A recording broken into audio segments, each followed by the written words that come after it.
providing live finance advice on WMAC since 1993. It's time for Your Money with Steve Rosenberg, Sherri Goss, and Randy Goss. To participate in today's program, call 478-742-0940 with your financial questions or comments. And now live from the Macon studios of News Talk 940 WMAC, it's Your Money. Good morning. Welcome to Your Money. Steve Rosenberg and Sherri Goss are here. Happy Saturday. Yeah, beautiful day. Mm-hmm. Except no sun. It's going to rain later. It'll be nice. You like Go and rain? get an umbrella and walk around in the rain with your rain boots.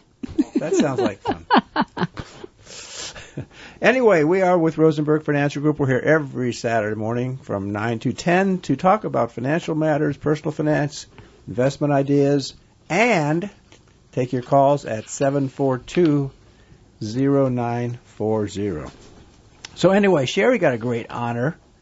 Yeah, it was pretty cool. Weeks ago. So tell everybody what it was. So I had Jennifer Lausenheiser on this show about a year and a half ago. I met her. She's the director of the library system for Central Georgia.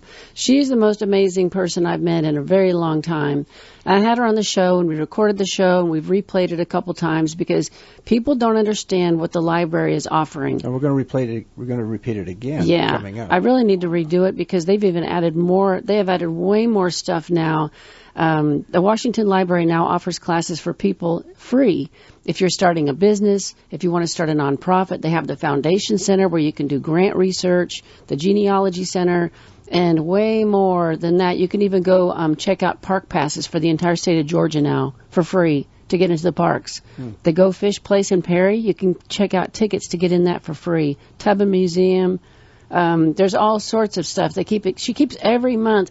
We have a board meeting every month, and every month there's a 2-page printout of what they've done that's new. Every month. Huh. I've never seen anything like it. It's a machine. But anyways. Hope she stays. Oh, she will. So, and she's also the director of the whole library system for the state of Georgia. Oh, really? Yeah. She's huge. Wow.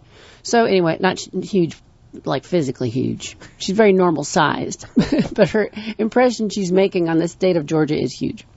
So I'm her fundraising chair. I got on the board last year, and so she wanted to create an endowment fund at the Foundation Center so people could donate and get a tax deduction if that still works for you through the Foundation Center. And so we created that, and we needed someone to fund it. So I funded it with the initial chunk of money to get us going because you have to, create print materials, and there's expenses getting something like this off the ground.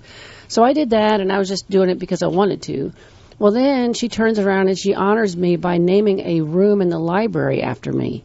And they had this ceremony 2 weeks ago. My name is on this big plaque on the wall as you walk into this study. It's a high-tech study room that anybody can call and reserve.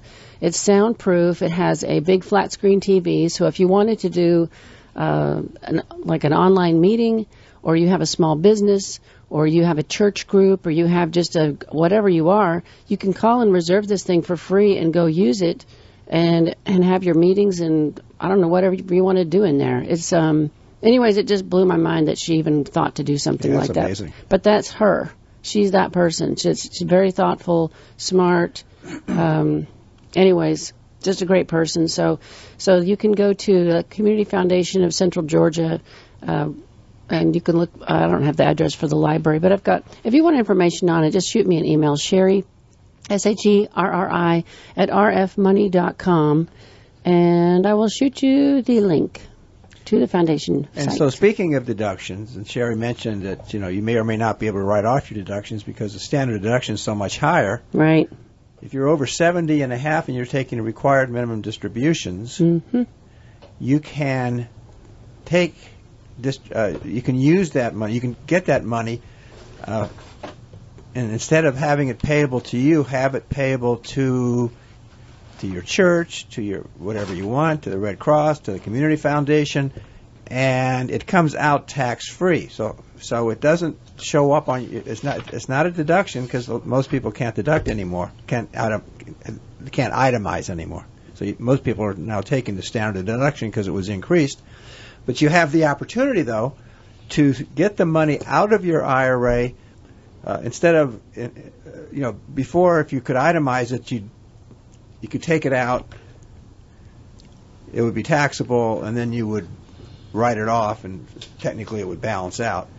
But now, since you can't write it off unless you're itemizing your deductions, it comes out of your IRA, again, if you're taking required minimum distributions over the age of 70 and a half. And so that's really, really huge for people.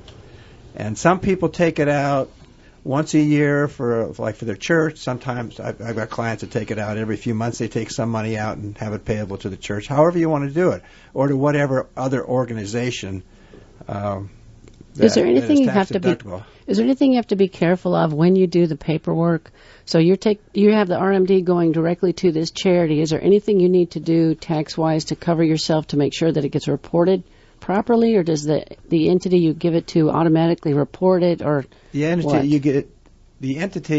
you give it to should send you a receipt of some sort, confirmation, and all that kind of stuff. Okay. So that's because what happens is, not to confuse things, but you're going to get a 1099 for your required minimum distribution when you take out the money, even the money that goes to a charity. So the fact that you sent it to the church, for example, doesn't negate the fact that you're going to get a 1099 for it.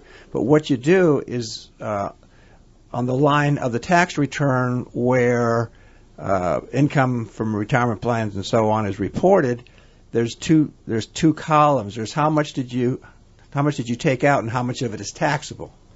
So you put in the amount on the 1099, which is all the money you got out, and then if you're going to get $10,000 and $1,000 is going to a charity, then you just put $9,000 as a taxable amount in that one column. So you just do that. Whoever does your taxes does that by hand. Everybody knows about that.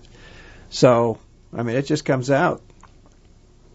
There's nothing to it. It's just a distribution. The only difference is you're directing who the money goes to, and what we do for our clients is what we recommend is that you have the check mailed to your address. So if it's going to your church, or if it's going to the Red Cross, or it's going to the foundation, or whoever you decide to give it to, the mission or whatever, just have the check sent to you, and then you can send it to the organization whose name is on the check. Because otherwise, sometimes if a check it's coming from a third party, the check is not coming from you. It's coming from the custodian, whoever your custodian is. If your account's at Merrill Lynch, it's going to come right out on a Merrill Lynch check. And so a lot of times those get kind of lost in the shuffle for the charity. So this way, if you get it at your house, and then you send it to the charity, and make sure you get the receipt from them. That's all you got to do. It's really simple. It's a huge, huge benefit for people. You're just saving tax money. Mm-hmm. So, which is always good. It's always good, yes.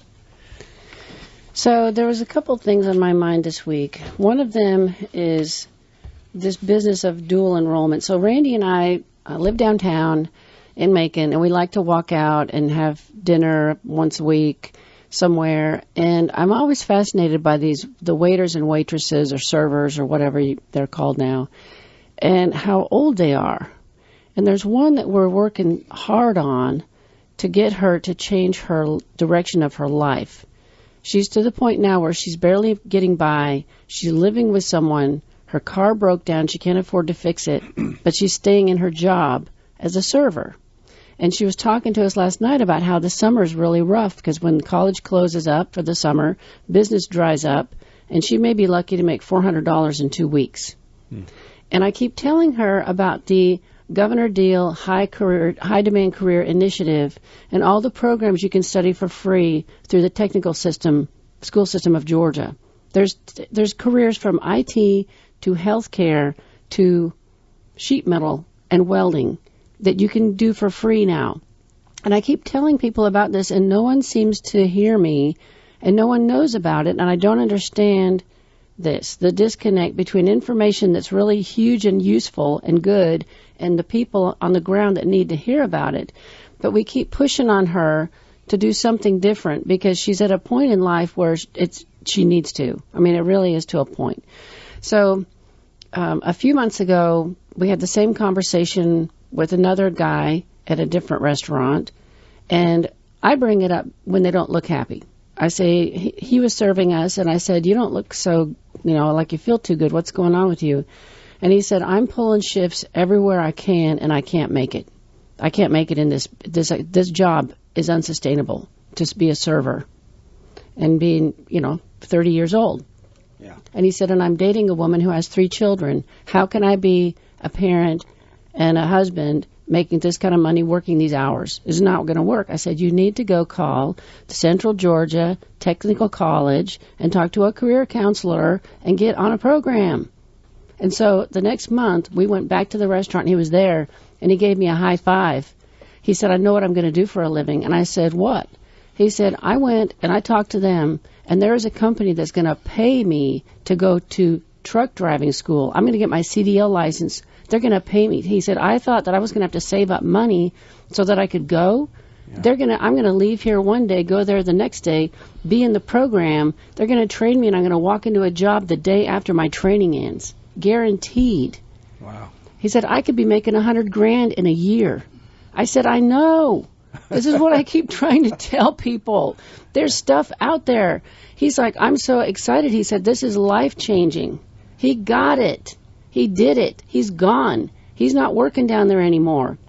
And then, in fact, last Saturday I was on my way home from this show, and I saw a guy who the night before I had seen working at a restaurant downtown, and he's sweeping the sidewalk. I stopped and I said, how many hours are you working a week? And he said, 70. Wow. I said, is this sustainable for the long term? How long can you keep doing this? He said, not long.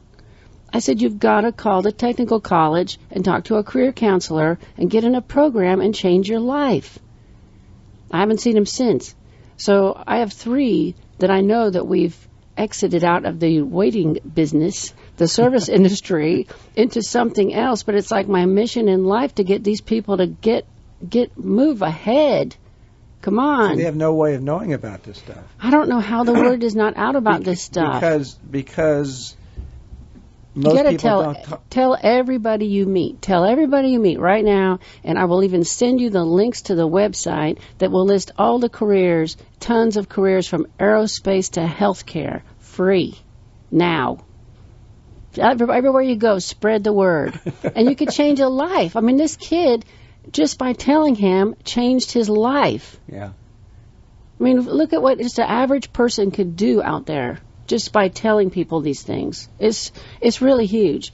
So here's the other thing people aren't doing. So there's this program called dual enrollment where if you're in high school and you're a motivated kid that studies and does what you're supposed to, during your junior and senior year, you can actually be enrolled in the technical school instead of the high school and graduate with your high school diploma and an associate's degree. Any kid that has it going on in the right direction should be enrolled in this program. The cost savings is massive of what you're saving by getting 2 years of college done in high school. And our daughter should have been in this program. I didn't even know it existed until after she was already out, and Preston was dating some girl that went through it because she just found out about it. And so there's a huge disconnect between what's available and what people are doing. And our daughter wasted her entire senior year because we moved here before her senior year, and she repeated the exact same classes she did in Peachtree City because the schools here were a year behind. Oh. It was a total waste, complete waste of time. It was depressing. She hated it. We should have had her in this program. I didn't even know. No one told me. Nobody told us that you could even do this. Well, it's so hard to get even with all the information sources, and it's harder than ever to get stuff out because there's no central area. They should look at these kids' scores, look at your test scores, and send a letter to the parents and say, Did you know that your kid could be in this program? Why aren't they doing that? I'm frustrated. But the churches should be talking about it. Everyone, wherever you go, people should be talking about the fact that you can do this. And there is even I just learned about this yesterday. There's this place called the Georgia Academy that kids who qualify, it's a residential option for high school students to live on campus and go to school the last 2 years of high school and get college credit. Where's that? It's in, what's the name? Oh, gosh, where is it?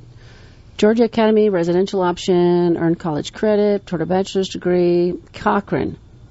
Oh, okay. It's in Cochrane. That's close by. But listen to this. So it has all the different art, math, engineering, and science.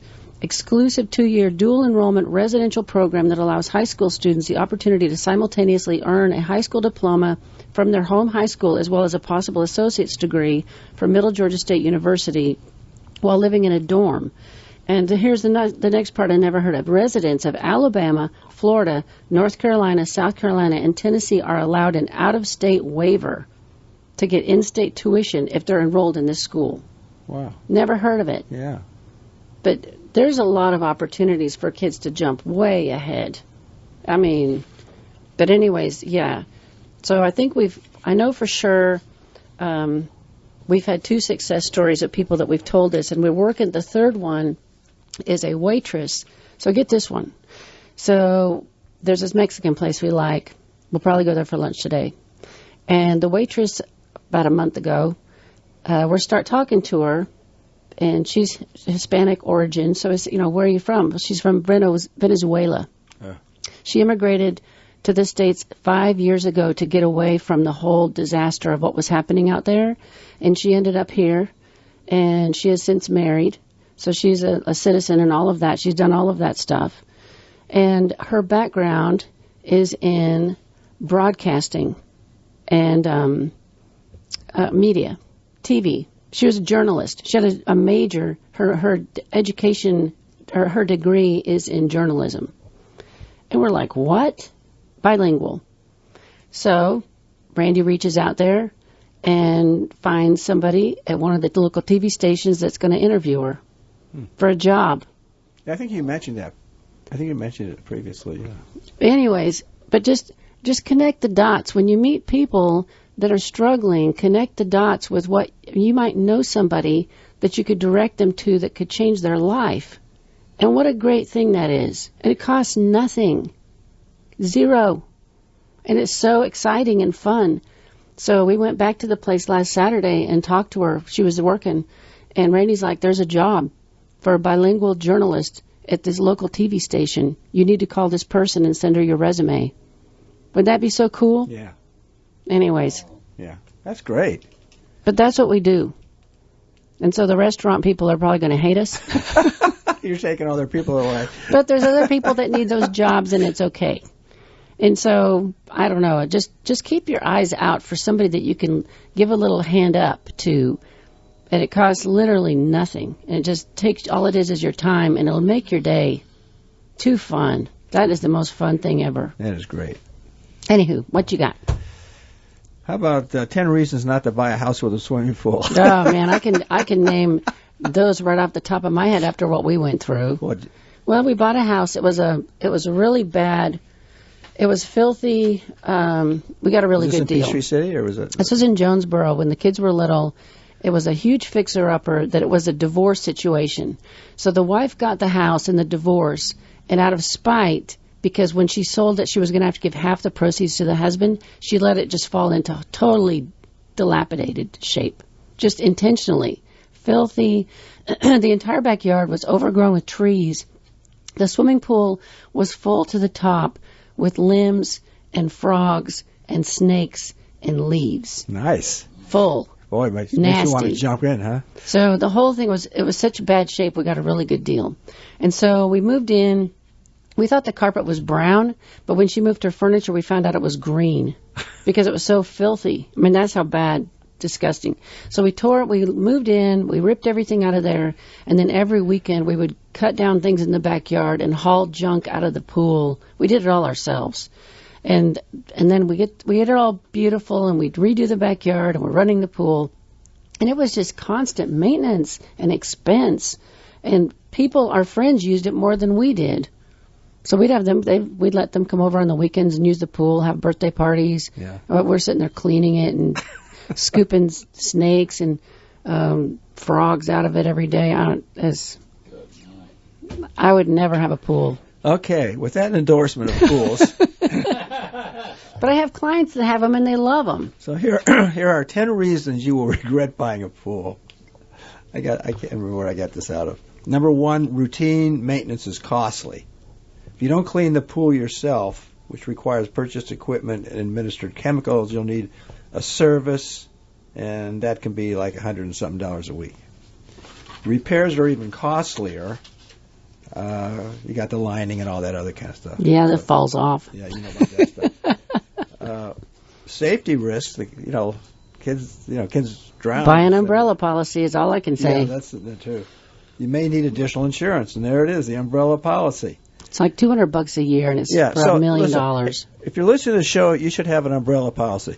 Your homeowners and your car insurance has a limit on liability. That means if you get sued for something, it's going to pay, and it's going to pay whatever the limit. And a lot of the limits are like 100, 300, so that's 100 per person, 300 for an occurrence.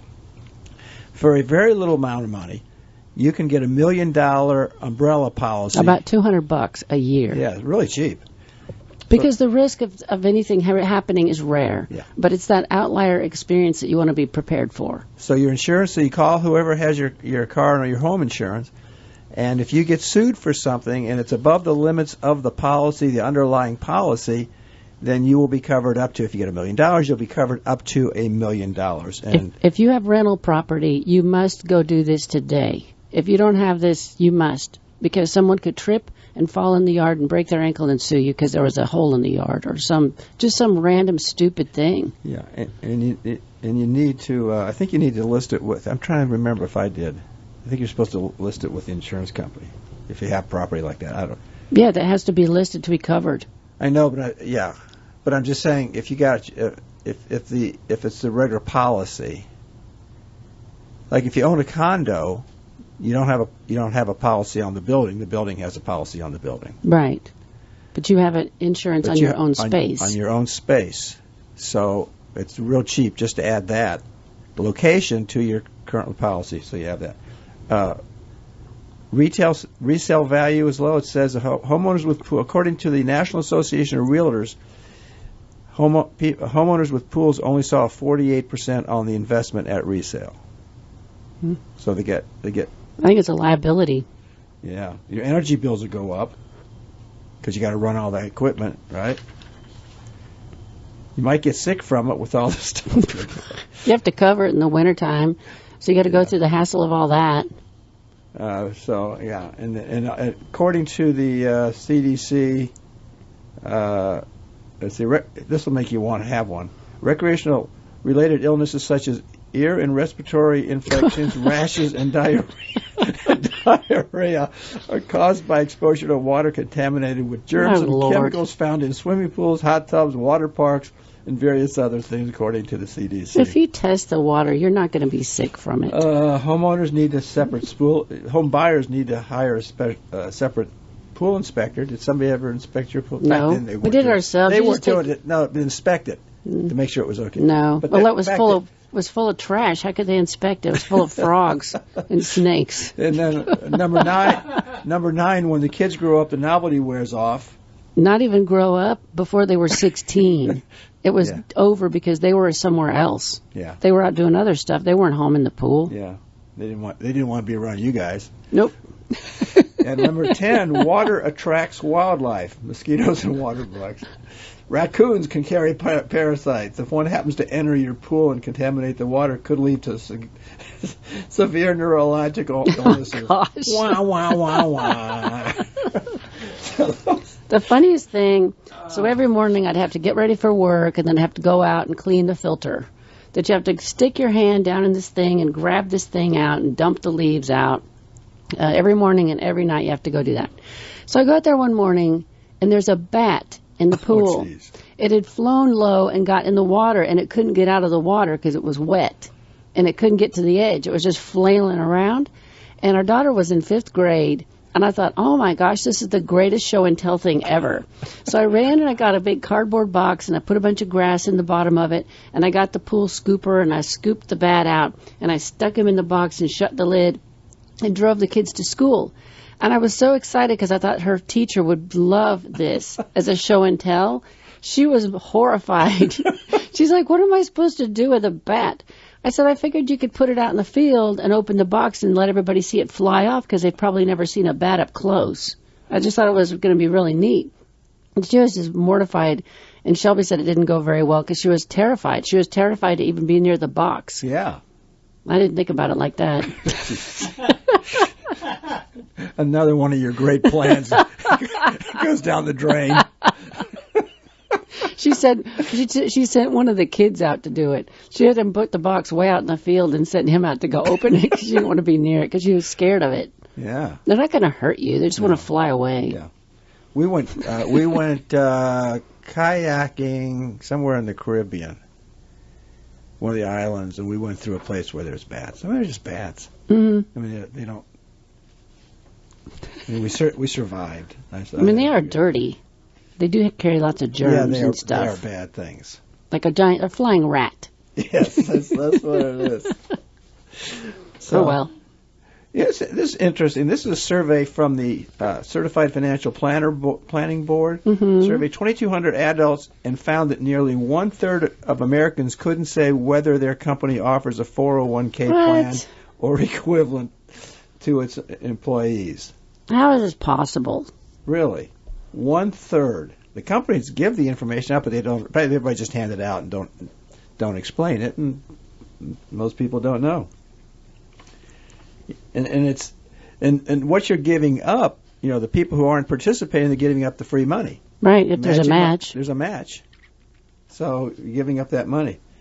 So 38% of the survey recipients were aware of their company's offerings and benefits, and their benefits included in the retirement savings account. So. But they have to give the stuff out. They got to tell them. I guess it's just in a package. They just give them this big pile of stuff, and people might just throw it in a drawer somewhere and not even look at it. I mean, because they're doing matching money, so you get some match on your contribution. So right off the bat, I mean, whatever they're doing, if they're matching dollar for some of it. I saw someone the other day that's getting a 9% match. Really? I can't remember where they worked. I couldn't believe it. Wow. That was huge. That is huge. Rare. And it was a big company. I just can't think of where it was. It's hard to believe. The people wouldn't know? Yeah. I mean, free money, how would you just ignore that? It seems like everybody would be talking about it at work. Like, wow, how much are you putting in there to get the free money? I guess they don't. So find out. Look at your paperwork. Yeah. Read that stuff they give you. You might just learn something. Yeah. So I was reading this really incredible article about blockchain yesterday because I didn't realize how big this is. This is really huge. So you've heard of Bitcoin and cryptocurrencies, but the underlying technology that the Bitcoin is traded on is called blockchain. So can you explain blockchain in one sentence? Because you guys, yes, you and Randy, everybody is looking at the exact same thing, and it's like it's one, and everybody's getting the same information at the same time, and it's just it's really just a way to process trades and process stuff. So instead of going through like an exchange where if you buy stock and it's traded on the New York Stock Exchange, you just know that you got a certain price for it, but you don't know what other opportunities were. This way, you've got everybody's looking at the same thing, and it's a whole new technology that's not just being used with cryptocurrency. It's being used for other. There's huge expansion. So the blocks store information about transactions, say the date, time, and dollar amount. The blocks store information about who's participating in the transaction, and the blocks store information that distinguishes them from other block. Each block stores a unique code called a hash that allows us to tell it apart from every other block. That's the best thing. That's the best explanation that I found. So a blockchain is just multiple blocks strung together. And the security is the big deal. After a block has been added to the end of the blockchain, it is very difficult to go back and alter the contents of the block. That's because each block contains its own hash, along with the hash of the block before it. Hash codes are created by a math function that turns digital information into a string of numbers and letters, which is at the end of my comprehension. Beyond that, it's very complicated. It's a lot more secure because get taken advantage of as easily because everybody's looking at the same thing. Now, when you buy cryptocurrency, if you go to one of those exchanges, you're not seeing anything. You're not seeing what is going on. It's effectively like buying stock. You're just going in there and you want to put so much in into Bitcoin or whatever the coins are. Not that we're recommending that. No, definitely not recommending that. It's fun when it goes up, I will say this. There you go. So the goal of blockchain is to allow digital information to be recorded and distributed but not edited. And that's the security piece. Yep. And so Deloitte recently surveyed 1,000 companies across 7 countries about integrating blockchain into their business operations, and they found that 34% already had a blockchain system in production, and another 41% expected it within the next 12 months. And this will make sense. So banks, it says perhaps no industry stands to benefit from integrating blockchain into its business operations more than banking. Financial institutions only operate during business hours, 5 days a week. That means if you try to deposit a check on Friday at 6, you likely will have to wait till Monday to see the money hit your account. Right. Blah, blah, blah. Blockchain, on the other hand, never sleeps. By integrating blockchain into banks, consumers can see their transactions processed in as little as 10 minutes, basically the time it takes to add a block to the blockchain, regardless of the time or day of the week. Banks also have the opportunity to exchange funds between institutions more quickly and securely. But it goes into, this is pretty amazing stuff. So it talks about, Bloomberg did a thing with the top 100 companies that are integrating blockchain into their business. Amazon Web Services offers blockchain tools to help companies that want to use distributed ledger technology. They don't want to develop it themselves, basically for sales, cloud computing. Bumblebee Tuna is using a blockchain to provide complete transparency to its tuna supply chain all the way from the pole and line catch fishermen sailing the South Pacific to the grocery store. So now you will know exactly where Charlie is at any given time. Yes, where the tuna came from. There's a healthcare, it's the biggest manager of medical records in the United States in Alpharetta, Georgia. Its software is used to securely transfer records between healthcare providers. They're using blockchain to cut paperwork redundancy, reduce medical mistakes, and provide a new source of subscription income. Maersk, which is a shipping company, they ship goods from one port to another, which rely huge shipping company, huge international shipping company. They rely on reams of paperwork as they did centuries ago. But last year, IBM and Maersk, one of the world's largest shippers, announced plans to create TradeLens, a global blockchain for shippers. So far, 100 organizations, including ports, freight forwarders, sea and land carriers, and customs agency, have signed up to use the platform. And so they're going to be able to track everything on a ship, where it came from, how long it was on the ship, and then where it exited. Which is what that CF, what's it called? The whatever that thing is, they got like a barcode on every container. Yes. Every CRF. Yeah, something. Peak. Radio frequency. Yes. Radio frequency. Radio frequency. RF. Huh? RF something. Yes, that. That they can, there was talk years and years ago. Nobody has done this yet. But there was talk of having a code put on every item in a grocery store, so you could run your basket through the scanner, and it would read all the codes, and they don't have to scan each one individually. It would just read everything in that in your cart. Amazon has that. They have one store in Seattle that does that. That was a pilot, and they were building a second store where that's exactly how it operates. And the next closest thing, there's a Kroger in Milledgeville that you have when you walk in the door, you get your own scanner. And as you put stuff in your cart, you scan everything, and then you walk out. You pay for it. You don't have to go through the checkout. Really? Mm-hmm. That's the only place I've seen, though. We don't have one here for some reason, but that one, they do. They've been talking about this for like 10, 15 years. The problem is you have the theft. And so, you have to make sure that whatever people are scanning is actually what they put in their cart. You don't want to have them scanning the 50-cent apples and then they put in the $2.49 apples in their cart. So there's a weight thing, and that's why when you're self-scanning at Kroger, if you have a really light object, it'll make the person come over and help you because it didn't register that you put it in your cart, or you put something in there that weighed more than it was supposed to. So it's got to get... Oh, on the self-checkout. Yeah, so it's got to get to the point where the cart would have to weigh items as you're shopping to make it like really secure. If you're buying a pound of something, a pound is a pound. Right. So, but they don't know if it's the same item. Or, see, that's the part that I would be scared if I was a retailer, that people would scan the discounted, the really horribly cheap hamburger and then put the high grade in your cart. But if you're going through the thing, if it could read the whole cart,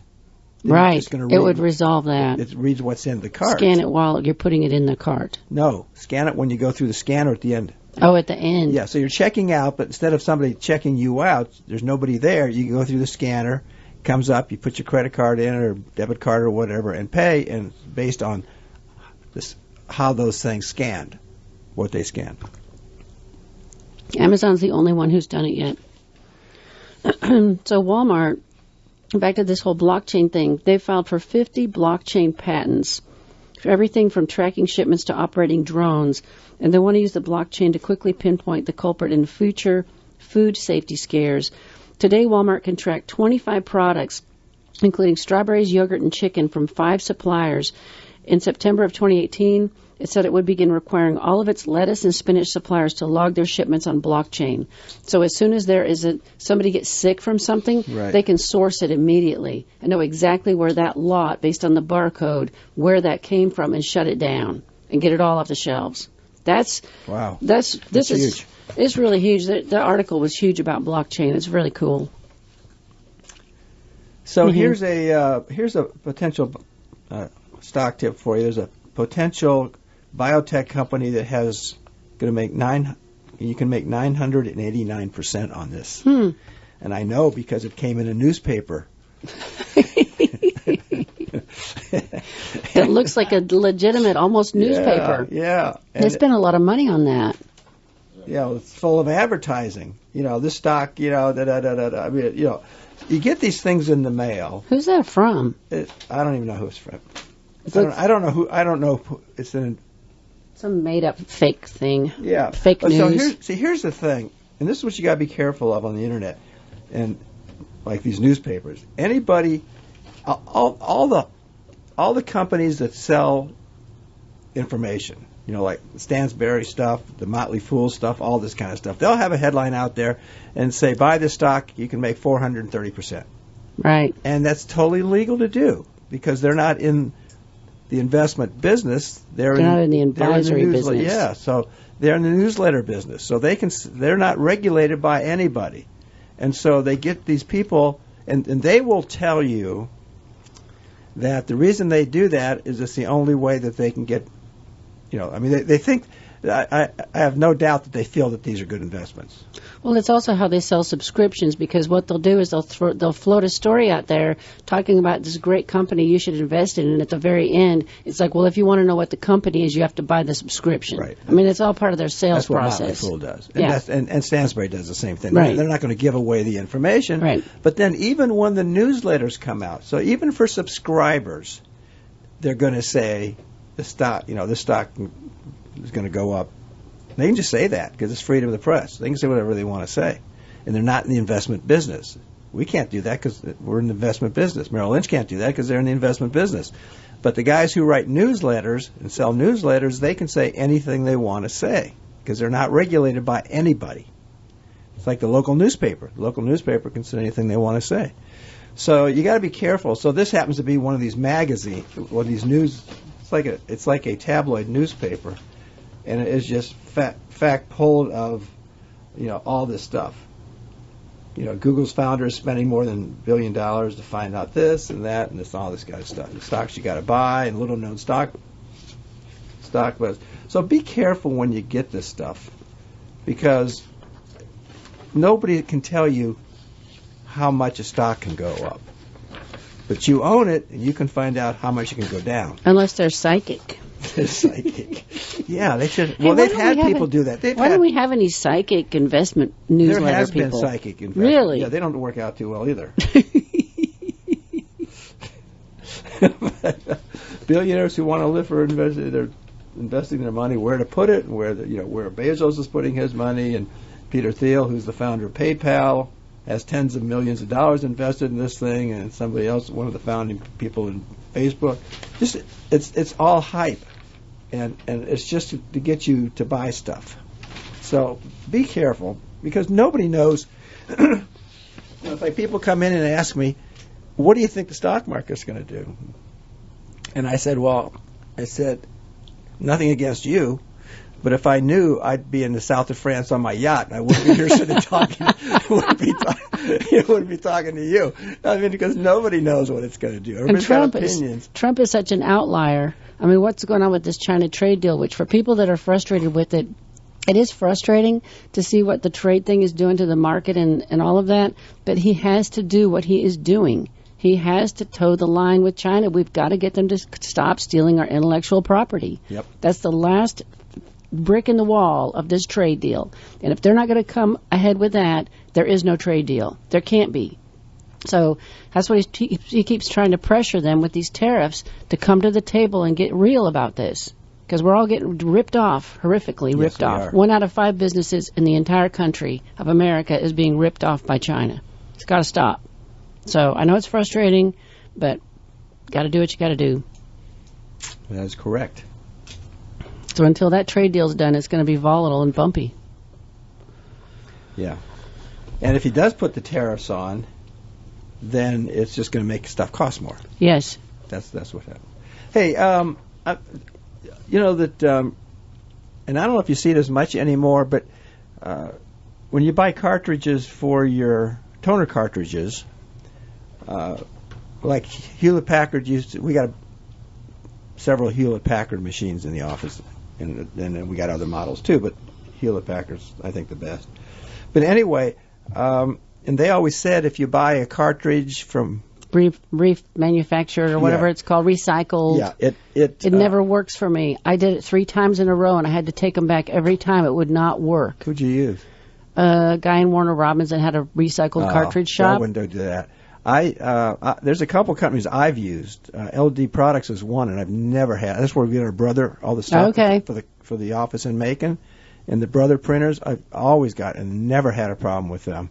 I did order through a company called Linco, like from Amazon, and so I got a 2-pack for the HP printer, and one of the cartridges was printing just black lines on it. Yeah, that's what I had. So, I sent it back to Amazon. They sent me 2 new ones. And then got another shipment from them, and it happened also. And then I called the company, and they said, don't send anything back, because there was a 2-pack and one was good. And she just sent me 2 new cartridges. So the companies will send you new stuff. But that's not the point of this. The point of this is that it's not illegal. It cannot void your the warranty on your printer? Warranty, yeah. The Magnuson-Moss Warranty Act, which is, I think, right now 7-8 years old. U.S. courts have ruled that no manufacturer has the legal right to compel purchasers of any particular brand replacement part. Purchases of. Warranters cannot require that only branded parts be used with their products in order to retain the warranty. So, don't buy the original equipment one. And it's the ones that work. With like the Brother printers, never had a problem. It's no worse than theirs. Even the ones for the HP, they've been fine. We were getting stuff from Georgia Duplicating, and they were just selling remanufactured under their name. So it works. There's no reason at all to buy the name brand. Just go online. As I say, LD Products is a good company I've used for years, and I've used them probably for 10, 15 years. You don't have any ownership interest in this company. Yeah, no ownership. Or Amazon. Amazon's got all the remanufactured stuff. They're ordered from them, and Amazon, if it's bad, they'll take it back and they'll just send you new ones. So I thought that because, as I say, people have been told that they would avoid the warranty. So I'm fascinated by the fact that $59 trillion is going to pass from baby boomers to the next generation over the next 15, 20 years.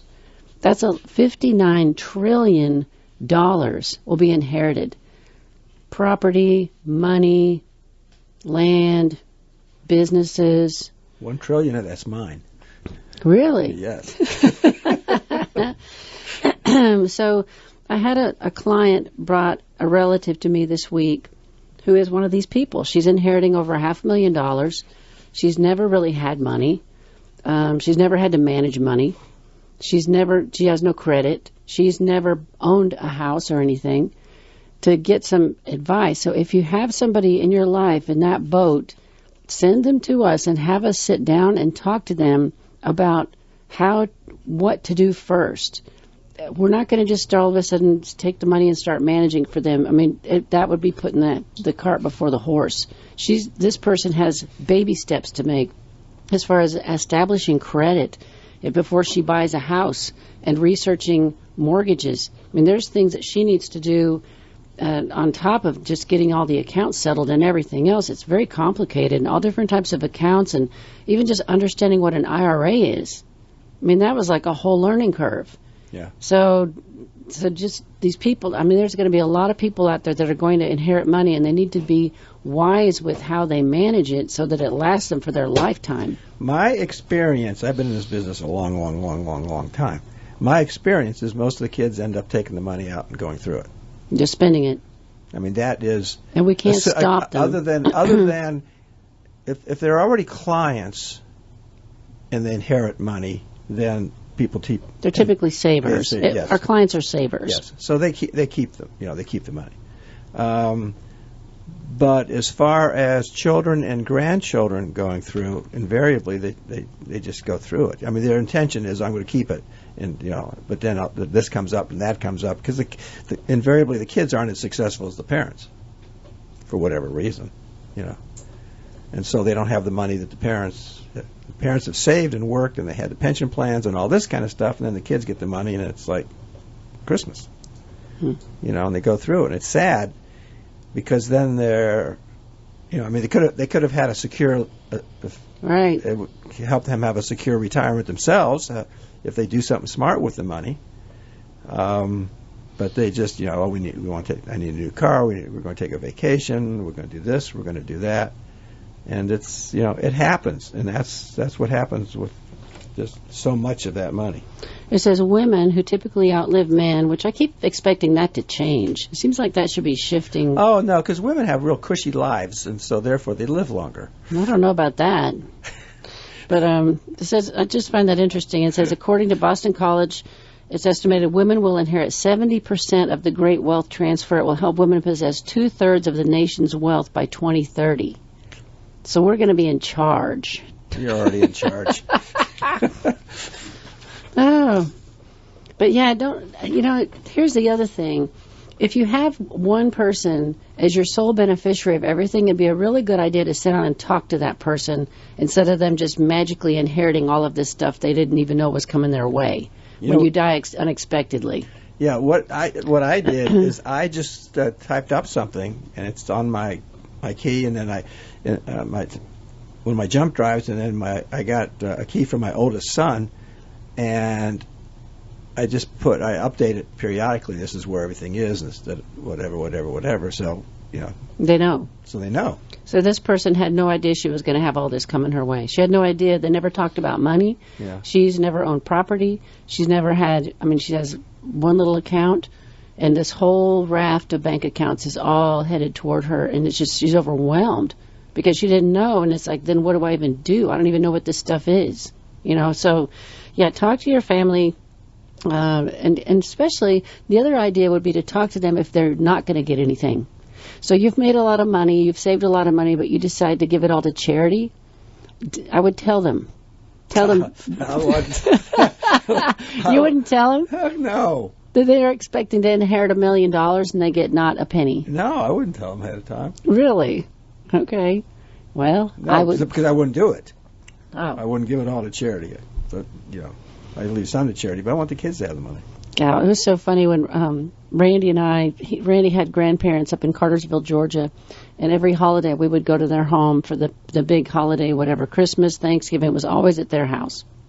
And the grandfather was a retired Baptist preacher, and his wife was a retired school teacher, and they just were super people. So we'd go to their house, we'd be sitting in the living room, and there was this coffee table with these two brass pheasants with the really long tails. I bet you've seen them at some point in your life in the hotels you've been to. I'm sure you've seen these brass pheasants.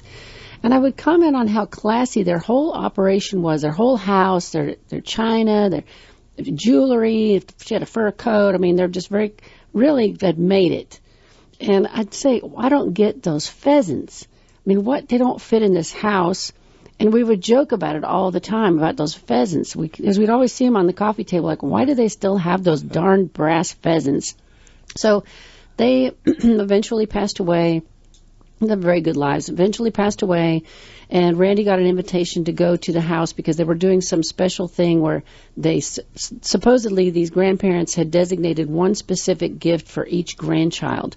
And so they wanted all the grandchildren to come up to the house on the Saturday, go through stuff, see if there's any pictures they want, clothing they want, stuff you want to basically try to clean the house out, by hauling stuff off.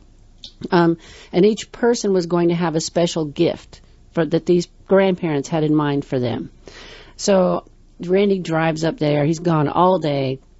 I was so curious about what his special gift was going to be. And he comes home, and not only did they pack his trunk full of old clothes and junk that they just were trying to get rid of, like aluminum pans, things you don't want.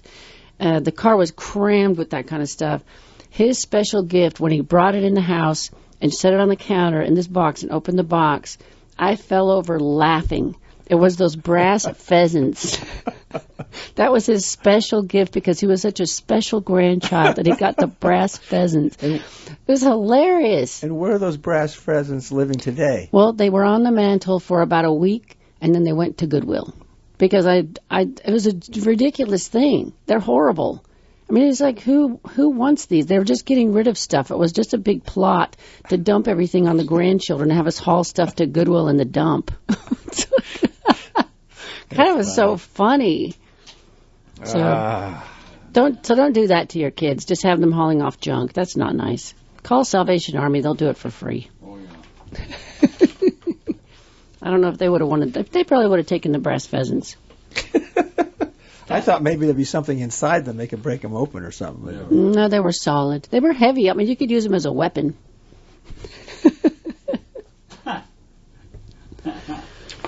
So, what else you got? Oh, this thing from Efrig on Don't Trust Your Health to 23andMe. About the DNA test. He said, generally I'm not against these tests. Several members of my team used Ancestry to test to learn more about their histories, but they have a clear understanding of the limitation of the tests. But what he was concerned about was the company announced it's going to start testing folks for a predisposition to type 2 diabetes. That seems like a waste. And he says, it concerns me for a couple of reasons. Type 2 has many risk factors. Finding out you have a genetic disposition does not, and not is capitalized, mean you will get it. Likewise, finding out that your genetic risk is low or existent does not mean that you are in the clear.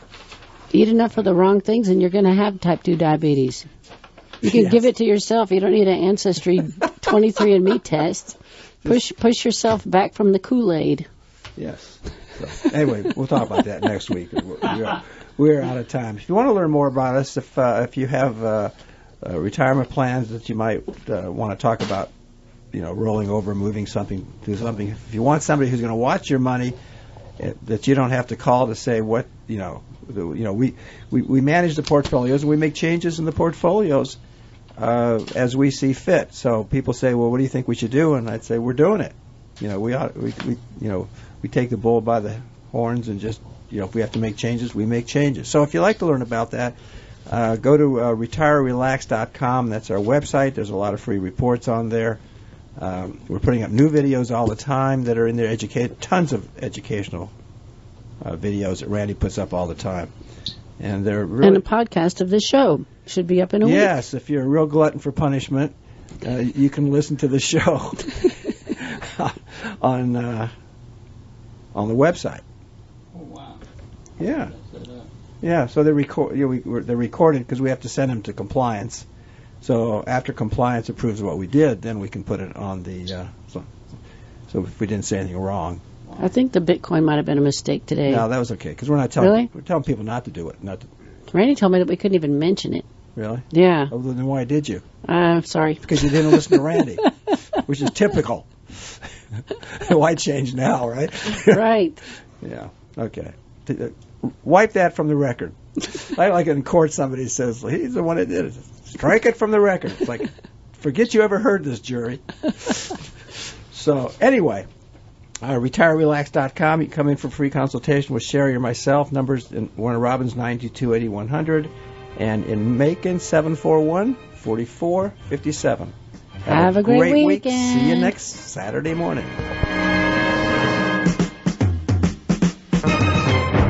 The views expressed on this show should not be construed directly or indirectly as an offer to buy or sell any securities or services mentioned herein. Investing is subject to risk, including loss of principal invested. Past performance is not a guarantee of future results. No strategy can assure a profit nor protect against loss. Please note that individual situations can vary. Therefore, the information should only be relied upon when coordinated with individual professional advice. Securities are offered through Royal Alliance Associates Incorporated, member FINRA and SIPC. Advisory services are offered through Rosenberg Financial Group, a registered investor advisor not affiliated with Royal Alliance Associates Incorporated. Offices are located at 2517 Moody Road, Warner Robins, and 4875 Riverside Drive, Suite 201 in Macon. Phone numbers are 922-8100 and 741-4457.